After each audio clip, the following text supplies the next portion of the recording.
Hello friends, welcome back to TLS news. तो आज तारीख 23 मई 2022, दिन मंडे सोमवार, हिंदी तिथि ज्येष्ठ माह कृष्ण पक्ष अष्टमी। और आइए बात करते हैं आज के मुख्य समाचार और टुडे ब्रेकिंग न्यूज के अपडेट वीडियो में नजर डालते हैं देश भर की तमाम बड़ी खबरों पर। देखिए दोस्तों, केंद्र सरकार के द्वारा पेट्रोल डीजल की एक्साइज ड्यूटी में कटौती के बाद अब राज्य सरकार भी टैक्स घटा रहे हैं और इसमें महाराष्ट्र राज्य देश का तीसरा ऐसा राज्य बन चुका है जिसने पेट्रोल डीजल पर वेट टैक्स को घटाया है। महाराष्ट्र से पहले राजस्थान और केरल ने भी वेट टैक्स घटाया था और अब इन तीन राज्यों में केंद्र सरकार की छूट के अलावा भी और पेट्रोल डीजल सस्ता मिलेगा। आपको पता होगा, कल ही केंद्र के नरेंद्र मोदी सरकार द्वारा पेट्रोल पर 9.5 रुपए और डीजल पर 7.5 रुपए तक की एक्साइज ड्यूटी में कटौती के बाद छूट दी थी, यानी कि इतना पेट्रोल डीजल सस्ता किया था, राइट। तो उसके बाद अब महाराष्ट्र में आपको पेट्रोल डीजल पर अतिरिक्त 2 रुपए प्रति लीटर की छूट मिलेगी और डीजल पर अतिरिक्त 1.5 रुपए प्रति लीटर की छूट मिलेगी, यानी कि महाराष्ट्र में आपको पेट्रोल 11.5 रुपए सस्ता मिलेगा और डीजल 9.5 रुपए प्रति लीटर सस्ता मिलेगा। इसी तरह से राजस्थान सरकार ने भी पेट्रोल पर 2.5 रुपए और डीजल पर 1 रुपए 16 पैसे प्रति लीटर की अतिरिक्त छूट देने की घोषणा की है। और केरल सरकार ने भी कल वेट टैक्स में कटौती की थी। केंद्र सरकार की घोषणा के बाद मैंने आपको बताया था 2.5 रुपए और 1 रुपए 36 पैसे क्रमशः पेट्रोल और डीजल पर केरल में भी आपको छूट मिलेगी, है ना। तो कुल मिलाकर के इन तीन राज्यों में अब आपको पेट्रोल डीजल 11-12 रुपए प्रति लीटर तक सस्ता मिलेगा, है ना। और वही देखिए दोस्तों, पंजाब के लोग बाग भी अब पंजाब सरकार से स्टेट टैक्स की कटौती की घोषणा कर रहे हैं पेट्रोल डीजल पर। विरोधी बोले कि खुद को आम आदमी की सरकार कहने वाले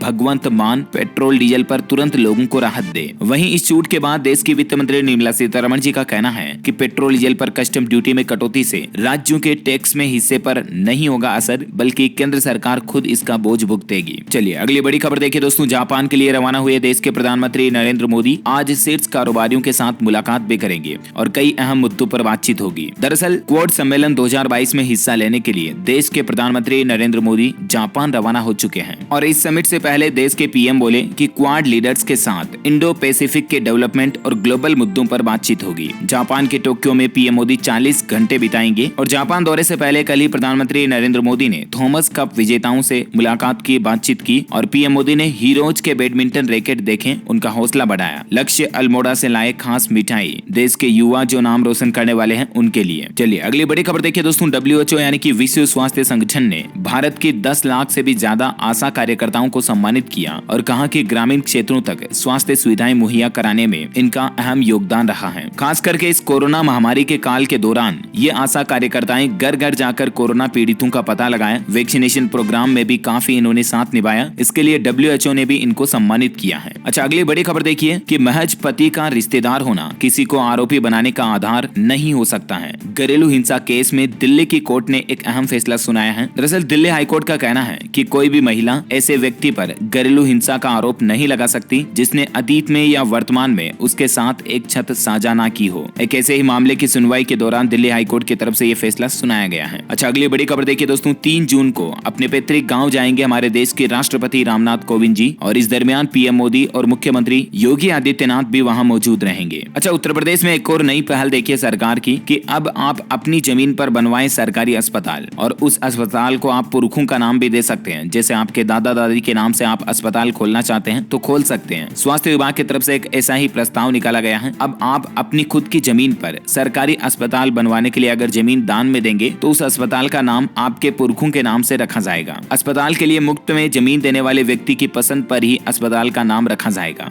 इतना ही नहीं, चिकित्सा एवं स्वास्थ्य विभाग अब खुद जमीन खरीद कर भी बीच बस्ती में सरकारी अस्पताल बनवाएंगे। उत्तर प्रदेश में गवर्नमेंट हॉस्पिटल्स को बढ़ावा देने के लिए योगी सरकार के स्वास्थ्य डिपार्टमेंट की तरफ से ये नई पहल शुरू की जा रही है। अच्छा, अगली बड़ी खबर देखिए दोस्तों, आईसीआईसीआई बैंक ने गोल्डन ईयर एफडी की ब्याज दरों को बढ़ा दिया है। अब आपको पहले से ज्यादा रिटर्न मिलेगा और खास करके इससे सीनियर सिटीजन्स को बड़ा फायदा होगा। पहले जहां गोल्डन ईयर्स एफडी स्कीम में सीनियर सिटीजन्स को 6.35% ब्याज दिया जाता था, उसमें अब आईसीआईसीआई बैंक ने 0.15% की बढ़ोतरी कर दी है और अब आपको 6.5% इंटरेस्ट मिलेगा, है ना, गोल्डन एफडी पर जो स्पेशली वरिष्ठ नागरिकों के लिए होती है उस पर। चलिए अगला अपडेट देखिए दोस्तों, एनटीपीसी बाढ़ की खास पहल बालिका सशक्तिकरण अभियान 2022 का औपचारिक उद्घाटन किया गया और इसे बच्चियों में खुशी की लहर देखी गई। जहां एनटीपीसी बाढ़ आवासीय परिसर के सौहार्द भवन में आयोजित एक कार्यक्रम में आज बालिका सशक्तिकरण अभियान कार्यशाला 2022 का उद्घाटन किया गया और इसका मकसद है बच्चियों को अपनी प्रतिभा और क्षमता दर्शाने का मौका मिलेगा। ज्यादा जानकारी इस मिशन के बारे में आप देख सकते हैं। वह देखिए योगी सरकार की एक सख्त चेतावनी, अगर आप भी उत्तर प्रदेश में रहते हैं और अपने घर में कुत्ता पाल रखा है तो ऐसे लोगों को सीएम योगी ने सख्त हिदायत दी और कहा कि सड़कों पर गंदगी न फैलाएं। इसके अलावा आप अपने पेट्स यानी कि पालतू कुत्तों को वैक्सीन जरूर लगवाएं। उत्तर प्रदेश के मुख्यमंत्री योगी आदित्यनाथ ने राज्य में सफाई व्यवस्था पर विशेष ध्यान देने के लिए जिम्मेदारों को निर्देश दिए हैं और जिन लोगों ने पालतू कुत्ते पाल रखे हैं उन लोगों को भी सख्त निर्देश जारी करते हुए कहा कि अगर आपने भी घर में कुत्ता पाल रखा है तो सड़कों पर ले जाकर कुत्ते को और वहां पर गंदगी ना करवाएं और जरूरत पड़ने पर कुत्तों का रजिस्ट्रेशन भी करवाएं और उन्हें वैक्सीन भी जरूर लगवाते रहें समय समय पर। उत्तर प्रदेश से एक और बड़ी खबर आ रही है कि यूपी विधानसभा सदन में सभी कुर्सियों पर लगा टेबलेट सरकार का पारदर्शी तंत्र बनाने की दिशा में एक महत्वपूर्ण कदम है। यूपी सरकार चाह रही दोस्तों की अब पॉलिटिक्स वगैरह और विधानसभा में जो भी बातचीत होगी वो भी डिजिटलाइजेशन से कनेक्टेड रहे, इसके लिए कुर्सियों पर टेबलेट लगवाए हैं सरकार ने। अच्छा, इसके अलावा एक और बहुत अच्छी पहल देखिए आप, उत्तर प्रदेश में अब हर महीने की 21 तारीख को प्लेसमेंट डे के रूप में मनाया जाएगा और इस डे के रूप में युवाओं को रोजगार मिलेगा। एजे रोजगार मेले की तरह उत्तर प्रदेश में हर महीने 21 तारीख को प्लेसमेंट डे का आयोजन होगा। उत्तर प्रदेश की योगी आदित्यनाथ सरकार अपने दूसरे कार्यकाल में युवाओं को रोजगार देने के लिए खास फोकस कर रही है और इसके लिए मिशन मोड पर तैयारियां भी कर रही है। आपको पता होगा जब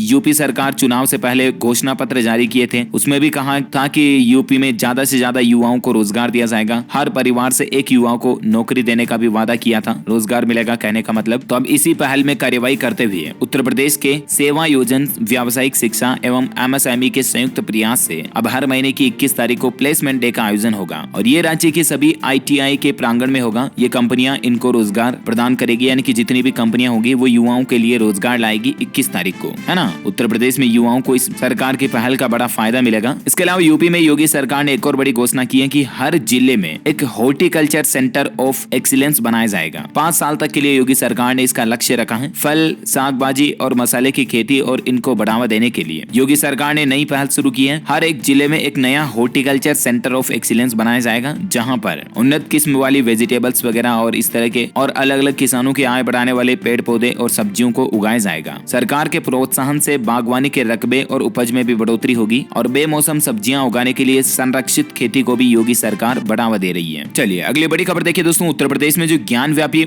मस्जिद में शिवलिंग मिला था उस मसले पर पूजा के लिए एक और नई याचिका लगाई गई है। पूर्व महंत मांगेंगे अनुमति। जिला कोर्ट में आज सोमवार को इस मसले पर सुनवाई होगी। दरअसल ज्ञान व्यापी मस्जिद में जो शिवलिंग मिलने वाला जो मसला था उस पर अब ये याचिका लगाई गई कि वहां पर शिवलिंग की पूजा की जानी चाहिए। अब इस प्रकरण की सुनवाई आज 23 मई को जिला जज डॉक्टर अजय कृष्ण विश्वेश की अदालत में होगी और ऐसे में देखते हैं दोस्तों अदालत की तरफ से क्या कुछ फैसला दिया जाता है। जो भी अपडेट आएगा मैं आपको बता दूंगा। वह देखिए, केंद्रीय मंत्री नितिन गडकरी ने कर दी ऐसी घोषणा, कार बाइक चलाने वालों को बड़ी राहत मिलेगी इससे। दरअसल दोस्तों केंद्रीय सड़क परिवहन और राजमार्ग मंत्री नितिन गडकरी का कहना है कि अगले 2 सालों के अंदर अंदर यानी कि साल 2024 से 25 तक इलेक्ट्रिक व्हीकल्स की कीमत पेट्रोल डीजल के वाहनों के बराबर हो जाएगी। यानी कि अभी आपको पता होगा इलेक्ट्रिक स्कूटियों, इलेक्ट्रिक मोटरसाइकिल वगैरह की कीमत कितनी ज्यादा है, 1.25 लाख से 1.5 लाख रुपए तक होती है इलेक्ट्रिक स्कूटर और अच्छा माइलेज देने वाले इलेक्ट्रिक बाइक की कीमत, राइट। लेकिन पेट्रोल डीजल बाइक तो आपको 60-70 हजार में भी मिल जाती है अच्छे से। तो कीमतों का जो ये डिफरेंस है इस पर केंद्रीय मंत्री नितिन गडकरी का कहना है कि ये डिफरेंस 2 साल में खत्म कर देगी सरकार। इस तरह की नई योजनाएं लेकर आएगी। ये खबर कार और बाइक चलाने वालों के लिए बहुत ही सुकून देने वाली है और ये सिर्फ बाइक या 2 व्हीलर में ही नहीं होगा बल्कि इलेक्ट्रिक कार्स और पेट्रोल डीजल से चलने वाली कार्स की कीमतें भी बराबर हो जाएगी। तो ये जब प्राइस बराबर हो जाएगी तो जाहिर सी बात है लोग बाग ज्यादा से ज्यादा इलेक्ट्रिक व्हीकल्स को प्रेफर करेंगे, राइट। तो ऐसे में प्रदूषण पर रोक लगाने के लिए और ईंधन की खपत कमी को देखते हुए सरकार ईवी को बढ़ावा देने के लिए ही इस तरह की नई प्लानिंग बना रही है। अच्छा, अगला अपडेट देखिए, हिमाचल प्रदेश में मनरेगा के कार्य पकड़ेंगे रफ्तार। केंद्र सरकार ने इसके लिए 100 करोड़ रुपए का अलग से बजट भी जारी कर दिया है और इस बजट से हिमाचल प्रदेश में मनरेगा कार्यक्रमों को बढ़ावा दिया जाएगा। वह देखिए बड़ी खबर, बिहार में अब शैक्षणिक योग्यता के आधार पर होगा आंगनबाड़ी सेविका और सहायिका का चयन। आम सभा की भूमिका अब खत्म होगी। जी हाँ, बिहार राज्य भर से आंगनबाड़ी सेविका व सहायिका के चयन में होने वाली धांधली और धोखाधड़ी को रोकने के लिए सरकार चयन प्रक्रिया में बड़ा बदलाव करने जा रही है। इसको लेकर डिपार्टमेंट की तरफ से एक नया ड्राफ्ट भी तैयार किया जा रहा है और जल्द ही कैबिनेट में स्वीकृति के लिए इसे भेजा जाएगा। अब कुल मिलाकर के बिहार राज्य में आंगनबाड़ी सेविका बनने के लिए भी शैक्षणिक योग्यता जरूरी होगी, है ना। अच्छा, सिम कार्ड को लेकर नया नियम देखिए दोस्तों, नया सिम नहीं खरीद सकेंगे ये कस्टमर्स। सरकार ने कुछ नियमों को बदलाव किया है जो आपके लिए भी जानना जरूरी है। जी हाँ, अब कौन कौन से लोग जो सिम कार्ड नहीं खरीद पाएंगे, तो इसके लिए एक नियम तो ये कि अब 18 साल से कम उम्र के कस्टमर को कोई भी कंपनी नया सिम नहीं बेच सकती है। जो पहले बेच दिए वो तो ठीक है, लेकिन अब कुल मिलाकर के सिम कार्ड खरीदने के लिए भी कम से कम मिनिमम उम्र 18 साल होना जरूरी होगी। इसके अलावा 18 साल से ऊपर के जो भी कस्टमर अगर नया सिम कार्ड खरीदना चाहते हैं तो वे अपने आधार या डिजी लॉकर में स्टोर्ड किसी भी डॉक्यूमेंट से खुद को वेरीफाई कर सकते हैं। अब आपको किसी किसी भी तरह की केवाईसी का डॉक्यूमेंट्स फिजिकल रूप से देने की जरूरत नहीं है। वहीं अच्छी खबर यह है कि 1 रुपए में आपकी केवाईसी हो जाएगी। सरकार के सिम कार्ड पर नए नियमों के मुताबिक यूजर्स को नए मोबाइल कनेक्शन के लिए उदय की आधार बेस्ड ई-केवाईसी सर्विस के माध्यम से सर्टिफिकेशन के लिए बस 1 रुपए का ही भुगतान करना होगा, है ना। तो ये कुछ बदलाव सरकार सिम कार्ड को लेकर किए हैं। अच्छा, अगला अपडेट देखिए दोस्तों, पेट्रोल डीजल के बाद आज से इन चीजों के भी दाम घट गए हैं। मोदी सरकार ने आम आदमी को बड़ी राहत दी है। आपको पता होगा कल ही तो पेट्रोल डीजल की एक्साइज ड्यूटी में कटौती की थी, उसके बाद पेट्रोल डीजल काफी सस्ता हो गया। लेकिन कुछ और बड़ी घोषणाएं भी साथ में पीएम मोदी के द्वारा की गई है और इससे आम आदमी को क्या क्या फायदा मिलेगा और क्या क्या चीजें सस्ती हुई है, ये जानकारी मैं आपको आगे बताऊंगा। लेकिन फिलहाल आज के मौसम अपडेट देख लेते हैं। देखिए मौसम समाचार, राहत की उम्मीद है। राजस्थान, उत्तर प्रदेश समेत देश के 10 राज्यों में भारी बारिश का येलो अलर्ट जारी किया गया है मौसम विभाग की तरफ से। तेज हवाओं से गर्मी कम हो सकती है। उत्तर प्रदेश, राजस्थान, पंजाब, हरियाणा, दिल्ली, बिहार, झारखंड समेत कई राज्यों में बारिश की फुहारें पड़ सकती हैं। दिल्ली, यूपी, बिहार सहित कुछ राज्यों में आंधी बारिश का अलर्ट भी है। और इसके अलावा देखिए राजस्थान के 4 जिलों में ओले गिरने की चेतावनी भी जारी की गई है। 12 जिलों में आंधी बारिश की चेतावनी है। 50 किलोमीटर से ज्यादा रफ्तार की हवाएं चलेगी। कौन कौन से जिलों में, जिनकी डिटेल्स भी आप देख सकते हैं। वहीं देखिए दोस्तों, मध्य प्रदेश में भी प्री मानसून की बारिश जारी है। रीवा और उमरिया में 2-2 mm बरसात देखी गई। जबलपुर, शिवपुरी और ग्वालियर में भी बारिश हुई। 44 डिग्री के नीचे आया तापमान। उत्तर प्रदेश में भी 2 दिन ऑरेंज अलर्ट जारी किया गया। मौसम विभाग की तरफ से भारी बारिश और तूफान की भी चेतावनी जारी की गई है। वहीं देखिए नौतपा से पहले तूफानी हुआ मौसम। छत्तीसगढ़ के अधिकांश जिलों में 26 मई तक अंधड़ और आकाशीय बिजली गिरने की चेतावनी। और असम राज्य में तो बाढ़ चली रही है, आपको पता ही होगा। बाढ़ से हालात काफी खराब चल रहे हैं। 18 लोगों की जान चली गई। अब तक टोटल 31 जिलों के 7 लाख से भी ज्यादा लोग प्रभावित हैं। रेस्क्यू ऑपरेशन की टीमें दिन रात लोगों को बचाने के लिए जुटी हैं, है ना। और इसी के साथ ही देखिए स्काईमेट वेदर की रिपोर्ट के मुताबिक संपूर्ण भारत का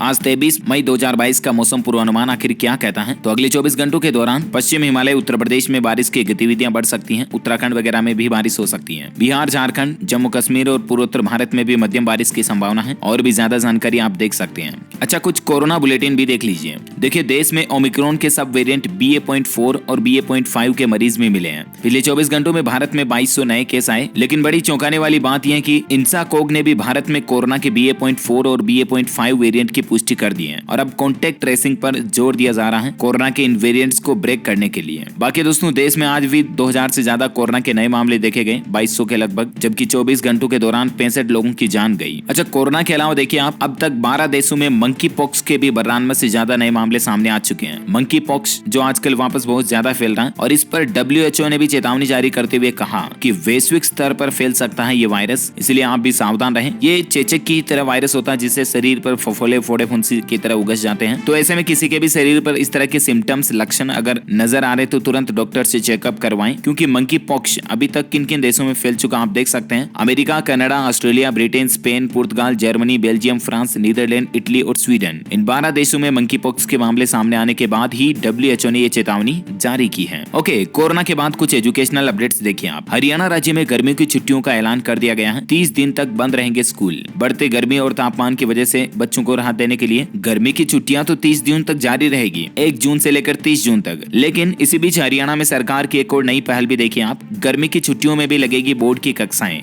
डिजिटल होगी पढ़ाई और कई विद्यार्थियों को सरकार की तरफ से टेबलेट भी दिए जाएंगे इसके लिए। अब किन किन स्टूडेंट्स को इसके लिए टेबलेट मिलेंगी, जानकारी आप देख सकते हैं। हरियाणा में ग्रीष्मकालीन अवकाश से पहले 9वीं से 12वीं कक्षा तक के विद्यार्थियों को सरकार टेबलेट देगी। कुरुक्षेत्र जिला शिक्षा विभाग के पास जल्द ही 15,000 टेबलेट मिलेंगे और इनको राज्य के स्टूडेंट्स को बांटा जाएगा। अच्छा, वहीं देखिए राजधानी दिल्ली में बदलेगी स्कूल की टाइमिंग। इसको लेकर सरकार ने नई गाइडलाइंस भी जारी कर दी है। गाइडलाइंस क्या है आप देख सकते हैं। शिक्षा निदेशालय की ओर से कहा गया कि स्कूलों को सुबह जल्दी शुरू और दोपहर से पहले खत्म कर लिया जाए। बढ़ती गर्मी के बीच ये फैसला लिया गया। स्कूल सुबह 7 बजे शुरू कर सकते हैं। रोजाना स्कूल की अवधि यानी कि घंटों को भी कम किया जाना चाहिए। और भी ज्यादा डिटेल्स आप देख सकते हैं। अच्छा, वहीं देखिए बड़ी खबर आप, UGC नेट के लिए ऑनलाइन आवेदन पत्र करने की समय सीमा को एक बार फिर से बढ़ा दिया है। अब 30 मई तक आवेदन कर पाएंगे। UGC नेट में अप्लाई करने वाले स्टूडेंट्स के लिए बड़ी राहत की खबर है। ऑनलाइन आवेदन जमा कराने और शुल्क भुगतान की नई समय सीमा अब 30 मई 2022 है ना। और एजुकेशन पर एक और अपडेट देखिए। हरियाणा CTE परीक्षा के लिए आवेदन की तारीख भी बढ़ चुकी है। 31 मई 2022 तक अब आप इसके लिए इस ऑनलाइन पोर्टल के जरिए आवेदन कर पाएंगे। वहीं आवेदन आवेदन शुल्क जमा कराने की आखिरी तारीख 6 जून 2022 निर्धारित की गई है। ओके,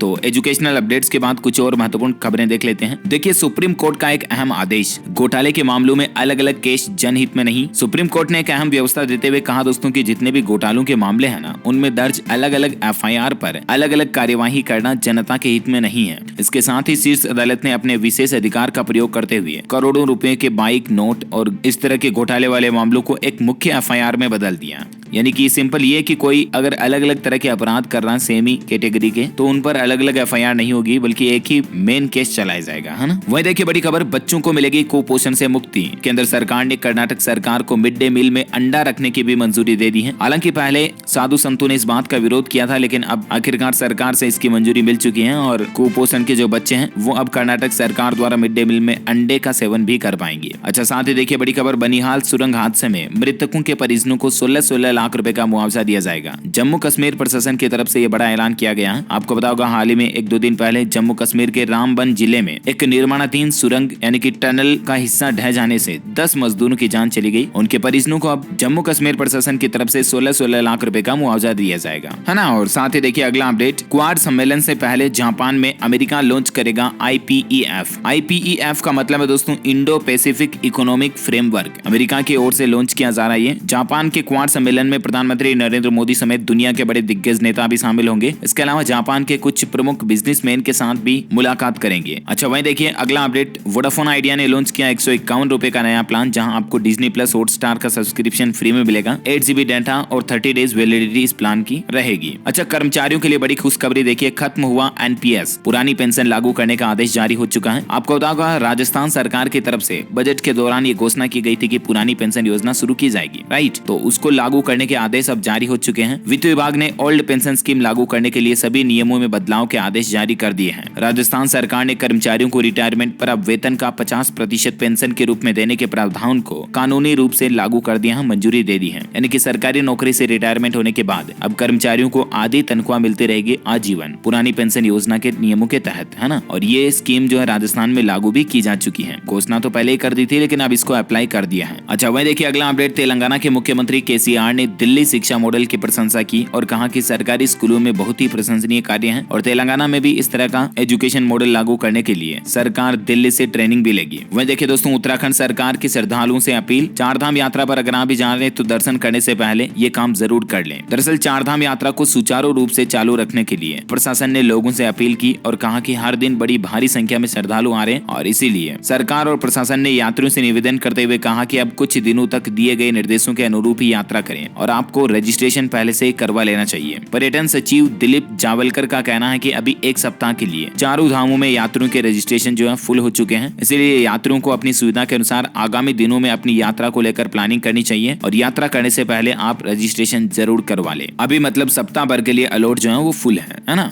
अच्छा, वहीं देखिए बड़ी खबर, आप मिड डे मील बनाने वाले रसोइयों का वेतन बढ़ चुका है। 5 लाख के बीमा लाभ के साथ साथ अब हर महीने इतने रुपए मिलेंगे। जी हाँ, NCR में मिड डे मील में काम करने वाले रसोइयों का सरकार ने वेतन बढ़ा दिया है। 500 रुपए वेतन बढ़ाने के साथ ही रसोइयों को यूनिफॉर्म के रूप में हर साल 2 साड़ियां भी दी जाएगी। वहीं खाना बनाने के दौरान एप्रन और हेयर कैप का अनिवार्य रूप से इस्तेमाल करना होगा। ये कुछ नए नियम भी लागू किए गए हैं। इसके अलावा परिषदीय स्कूलों में बच्चों के लिए मिड डे मील तैयार करने वाले रसोइयों को अब हर महीने 2000 रुपए का मानदेय मिलेगा। अभी तक इन्हें 1500 रुपए का मानदेय मिल रहा था, तो 500 रुपए वेतन बढ़ोतरी कर दी है और अब 2000 रुपए मानदेय प्लस हर साल 2 साड़ियां प्लस 5 लाख रुपए का बीमा कवर का लाभ भी मिलेगा NCR की गाजियाबाद वगैरह इन स्कूलों के अंदर काम करने वाले मिड डे मील कर्मचारियों को, है ना। अच्छा, वहीं देखिए बिहार राज्य से एक और बड़ी खबर आ रही है। पटना में 30 मई से 3 रुपए प्रति स्टॉप बढ़ेगा ऑटो का भाड़ा। अब 7 रुपए की जगह पर आपको 10 रुपए न्यूनतम किराया देना होगा। 3 सालों से ऑटो चालक तीसरी बार अपने किराए में मनमानी बढ़ोतरी करेंगे और 30 मई से 2 से 3 रुपए प्रति स्टॉप ऑटो किराए में बढ़ोतरी होगी। बिहार राज्य के ऑटो रिक्शा टेम्पो चालक संघ के द्वारा ये फैसला लिया गया और बिहार में पटना वगैरह और सभी जिलों में ये बढ़ोतरी लागू हो जाएगी बहुत जल्द। अच्छा, वहीं देखिए बड़ी खबर, उत्तर प्रदेश में राशन कार्ड सरेंडर या रद्द करने के संबंध में जारी नहीं हुआ कोई आदेश, सरकार ने बताया भ्रामक। ज्यादा डिटेल्स आप देख सकते हैं इसके बारे में। वही देखिए पशुपालकों के लिए बड़ी अच्छी खुशखबरी है। अब पशुओं का इलाज कराने के लिए आपको अस्पताल नहीं जाना पड़ेगा, बल्कि आपके घर पर इलाज करवाने के लिए आएंगे डॉक्टर। जी हाँ, दरअसल दोस्तों ग्रामीण क्षेत्रों में आज भी पशुओं का इलाज करवाना एक बड़ी समस्या है और इसके लिए मध्य प्रदेश सरकार ने एक नई पहल शुरू की है। MP राज्य में अब अगर आपके घर पर आपका पशु बीमार हो जाता है तो आपको उसको हॉस्पिटल ले जाने की जरूरत नहीं होगी, बल्कि MP में 48 मोबाइल वैन की व्यवस्था शुरू करने जा रही है है सरकार। मोबाइल वैन आपके घर पर आएगी, आपके पशु के बाड़े में आएगी और आपके पशु का इलाज करेगी। इसके लिए केंद्र सरकार की ओर से महाराष्ट्र पशुधन विकास बोर्ड को फंड भी ट्रांसफर किया गया है और जल्द ही दूसरे राज्यों में भी उम्मीद है कि ऐसी व्यवस्था शुरू की जाएगी। अच्छा, वहीं देखिए अपडेट की पेट्रोल डीजल के बाद इन चीजों पर भी घट गए दाम। मोदी सरकार ने बड़ी राहत दी है। आपको पता होगा पेट्रोल डीजल और एलपीजी सिलेंडर जो उज्ज्वला योजना के लाभार्थी हैं उनके लिए 200 रुपए प्रति सिलेंडर सब्सिडी और पेट्रोल डीजल पर 9.5 रुपए और 7.5 रुपए एक्साइज ड्यूटी में छूट की घोषणा की थी, राइट। इसके साथ ही आपको बता दूं सरकार ने प्लास्टिक और स्टील से बनने वाले कच्चे माल के इंपोर्ट ड्यूटी में भी कटौती की है और इसीलिए कुल मिलाकर हमारी दैनिक जीवन में काम आने वाली जो प्लास्टिक और लोहे स्टील से बनी चीजें हैं वो भी अब आपको सस्ती देखने को मिलेगी। अच्छा, अगला अपडेट देखिए टेक्नोलॉजी से बड़ी खबर आ रही है। अब उबर करेगा राइड कैंसिलेशन की समस्या दूर। कहां जाना है ये पूछकर ड्राइवर्स नहीं कर पाएंगे राइड को कैंसिल, ये कस्टमर्स को नया राइड्स देगी उबर। अच्छा, वहीं देखिए आप बिना हेलमेट 3 सवारी या रेड सिग्नल अगर आप क्रॉस करोगे तो सीधा आपके घर पर चालान आ जाएगा। ये नई व्यवस्था शुरू की जा रही है। मध्य प्रदेश के सागर संभाग के अंतर्गत आने वाले सभी जिलों में अब यातायात पुलिस ने ई चालान की व्यवस्था शुरू कर दी है और अब सड़कों पर इस तरह के एडवांस टेक्नोलॉजी वाले कैमरे इंस्टॉल किए जाएंगे। अगर आप बिना हेलमेट जा रहे हो या 3 सवारी गाड़ी पर बैठी या आप रेड लाइट सिग्नल को क्रॉस करते हो तो तुरंत आपके गाड़ी नंबर को स्कैन किया जाएगा और आपके उन नंबरों से जो लिंक बैंक अकाउंट है उनके जरिए आपका चालान सीधे आपके घर तक पहुंचा दिया जाएगा, है ना। मध्य प्रदेश राज्य में इस तरह की व्यवस्था होने जा रही है। ओके दोस्तों, तो इसी कड़ी में आज दिन भर की तमाम बड़ी खबरें, मुख्य समाचार, टुडे ब्रेकिंग न्यूज का अपडेट वीडियो यहीं फिनिश होता है। और हाँ, आप मुझे कमेंट करके बताइए दोस्तों कि हमारे भारत में फास्टैग टोल सिस्टम की शुरुआत कब से शुरू हुई, किस साल से फास्टैग शुरू हुआ, कमेंट करके बताइए। जो लोग इस सवाल का सही जवाब इस वीडियो के नीचे कमेंट में देंगे ना, वो रैंडमली सेलेक्ट होने पर आप हमारी DLS न्यूज टीम की तरफ से जीत सकते हैं एक शानदार सरप्राइज गिफ्ट। इसी के साथ ही अगर आपको वीडियो अच्छा लगा तो इसे लाइक करना, शेयर भी करना, हमारे चैनल को सब्सक्राइब करके बेल आइकन जरूर दबा देना। जय हिंद, जय भारत, वंदे मातरम।